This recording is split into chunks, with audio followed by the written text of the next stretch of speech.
अस्सलाम वालेकुम, welcome to a stitching corner. कैसे हैं मेरे सब व्यूवर्स। अच्छा, आज जो है ना मैं आपको जिस तरह बिल्कुल न्यू बिगनर्स जो सीख रहे होते हैं ना, तो ये मेरे पास एक मेरी आई हैं स्टूडेंट, उनको सीखने, वो सिलाई सीखने आई हैं, ठीक है। तो उनको सिलाई सिखाने के लिए ना, तो हम लोगों ने शर्ट की आज जो है वो सिलाई उनको कटिंग सिखा रहे हैं।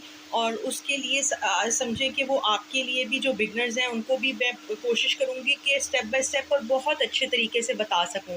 सबसे ये आपको मैं शर्ट का ये पूरा पीस बता रही हूँ। ये शर्ट हमारे पास जो है, एक इसका फ्रंट है और ये वाली साइड जो है ये इसकी बैक साइड है। अब इसके दरमियान में उन्होंने ये निशान दिया हुआ है कट का, हम इसके ऊपर रख के इसकी कटिंग करेंगे। ये मैं आपको स्टेप बाय स्टेप इसीलिए बता रही हूँ ये हम ये देख लें, हम कटिंग कर रहे हैं।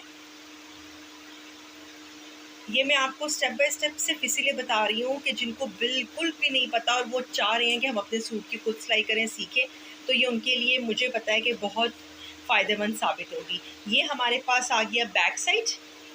ये आपने देखा कि ये बैक साइड को हम लोगों ने फ़ोल्ड किया है। और हमेशा जब भी हमने कटिंग करनी होती है ना, तो हम चाहे आपका फ्रंट बैक इकट्ठा हो या सेपरेट हो, आपने उसको इसी तरह डबल फोल्ड में इस पोजीशन में इसको आपने कर लिया, एक साइड को नीचे। इसी तरह दूसरी साइड के भी सेंटर से आप ये देखें, इसको सेंटर से पकड़ कर हम लोगों ने इक्वल रखना है, बिल्कुल उसके ऊपर। अच्छा, अब आपको मैं ये छोटी सी बात बताऊँ, ये जो काफ़ी लोगों के लिए प्रॉब्लम हो सकती है, जो गले बने होते हैं ना जिन शर्ट्स के, उसका अब ये देखें कि बिल्कुल सेंटर पे रख के ना ये हम लोगों ने इसको यूँ किया है, तो इसकी वजह से इस साइड पर ये देखिए कि ये फ़र्क आया है, ठीक है। क्योंकि अगर हम लोग इसके सेंटर को ना देखते, इसको आपस में अगर हम लोग मिलाते इस वाली साइड को, तो फिर क्या प्रॉब्लम होनी थी कि गला टेढ़ा हो जाना था। तो ये छोटे छोटे से पॉइंट्स होते हैं जो हम इग्नोर कर जाते हैं, और वो फिर हमारी शर्ट सिलने के बाद टेढ़ी हो जाती है, या वो हमें लगता है कि खिंच क्यों रही है। तो ये सारे प्रॉब्लम्स होते हैं। अभी आप ये देखें कि सिर्फ हम लोग इसको सेट ही कर रहे हैं ताकि ये अच्छे से, क्योंकि इसके अंदर थोड़ी सी कान थी, उसको सीधा किया है, इसका सेंटर बिठाया। अब ये दोनों जो फ्रंट और बैक के पीसेस हैं उनको हम लोगों ने ऊपर नीचे करके एग्जैक्टली इक्वली हम लोगों ने उसको बिठा दिया है। ये मैं आपको बता रही हूँ, इसके दो तरीके हैं जी कटिंग करने के। या तो आप मेजरमेंट्स के अकॉर्डिंग जो है वो सारी मेजरमेंट्स करें, चेस्ट की, तीरे की, और ये सारी चीज़ें करने के बाद फिर आप उसको मेजर कर के करें, तो वो मुझे लगता है कि वो बिगनर्स के लिए थोड़ा मुश्किल हो जाता है। अब ये देखें कि इसका मेरी नज़र में सबसे आसान तरीका ये होता है, इसलिए मैं अभी आपको इसके साथ बता रही हूँ। तो इंशाल्लाह अगर आप लोगों का मुझे कमेंट कर आपने बताना है, अगर आप चाहते हैं कि मैं पूरे प्रॉपर इंचेस टेप के साथ मेजर करके भी आपको कटिंग बताऊँ, तो इंशाल्लाह वो भी आपके साथ शेयर करूँगी। अभी ये देखें, सबसे आसान ये होता है कि आपके पास जिसके नाप की आपने शर्ट स्टिच करनी है, उस नाप को भी डबल फोल्ड में इक्वली डबल फोल्ड, ये आप देखें कि बिल्कुल कंधे के साथ कंधा मिलाया है, चाक के साथ चाक को रखा है, और ये हम लोगों ने इक्वली उसके ऊपर बिछा लिया, ठीक है। जिस तरह आप एक बेडशीट को प्रॉपर तरीके से बिछाते हैं, इसी तरीके से हम इसको भी करेंगे, ताकि हमारी कटिंग में और किसी भी चीज़ में कोई भी प्रॉब्लम ना हो। अब ये आपने देखा है कि निचली वाली साइड पे हमने थोड़ा सा मार्जिन रखा है। ये मार्जिन ये होता है, हम लोग एग्जैक्ट उसके मुताबिक रख के नहीं काटते, क्योंकि आपने स्टिच करना होता है, उसके सिलाई का हक कहते हैं जिसको, वो रखना होता है। और इन सब चीज़ों के लिए जो होता है, हमें ये सारे पॉइंट्स जो होते हैं थोड़े थोड़े देखने होते हैं।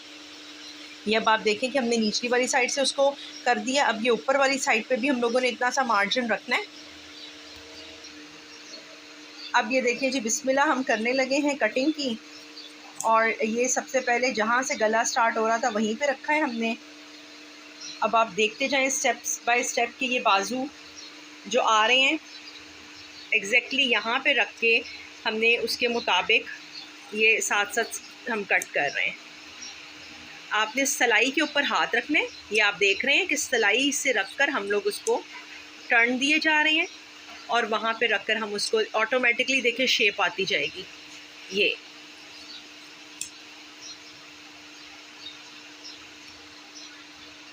ये मैंने रोका था। ये आपने देखा है कि हम लोगों ने फ्रंट और बैक की कटिंग में फ़र्क डाला है। ये शोल्डर की इसकी जो कटिंग होती है ना, ये फ्रंट बैक की इक्वल नहीं होती है। अब आप फिटिंग वाली देख लें कि ये हम थ्रू आउट इसी तरह कटिंग कर लेंगे। जी, अब मैं आपको एक ट्रिक बता दूँ कि बहुत लोगों की कंप्लेन होती है कि जो शर्ट हम जब पहनते हैं ना तो हमारा गला पीछे की तरफ जाता है। तो उसका ये रीज़न है, अगर आप उसका एक ट्रिक मैं आपको ये बता दूँ कि अगर आप फ्रंट वाली साइड से 1 इंच के मार्जिन पे अगर आप हल्का सा बारीक कट कर लेंगे ना, तो ये फिर जब स्टिच करेंगे तो फिर ये आपका ये प्रॉब्लम जो है ना ये भी रिज़ॉल्व हो जाएगा। जी, अब आप ये देखें कि ये चाक आप देख रहे हैं ना, तो हम लोगों ने क्या करना है, बिल्कुल उसके एग्जैक्ट यहाँ पे इस तरह कट लगा देंगे ना। ये बताती हूँ मैं आपको कि कट लगाने का क्या रीज़न है। इसी तरह यहाँ पे जहाँ पे आर्म होल हमारा फिनिश होता है वहीं पे भी हम लोगों ने ये कट लगा देना है। अच्छा, ये अब आपको ना साथ साथ हम लोग फिटिंग का भी मार्क करके बताएंगे। उसका ये होता है कि जब आप सारा निशान लगा कर एक दफ़ा स्टिचिंग के लिए बैठते हैं ना तो फिर कोई प्रॉब्लम नहीं होता है, क्योंकि देखें ये शोल्डर के और ये चाक के हम लोगों ने निशान लगा दिए हैं। फिटिंग का कई लोग होता है कि जी मेजरमेंट कर कर के लगा रहे होते हैं, तो फिर उनको प्रॉब्लम होती है कि चीज़ वो सही नहीं आया, किसी को होता है कि घेरा बड़ा हो गया।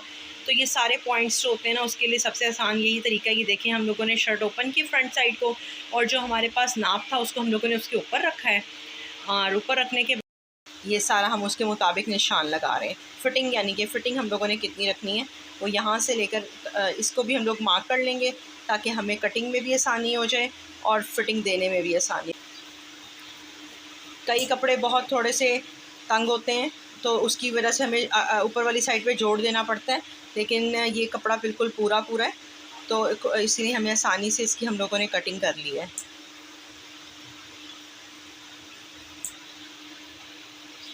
ये हमारी बाजू की कटिंग जो है कंप्लीट हो गई। ये अब आपको मैंने इसकी मुकम्मल जो है कमीज़ की और बाजू की कटिंग बता दी है। इंशाल्लाह आपको, मुझे उम्मीद पूरी है कि बहुत अच्छी तरीके से समझ आई होगी, और कोई ना कोई ज़रूर जब ट्राई करेंगे ना तो मुझे ज़रूर बताइएगा कि क्या आपने अच्छी तरह से कटिंग कर ली या नहीं कर ली।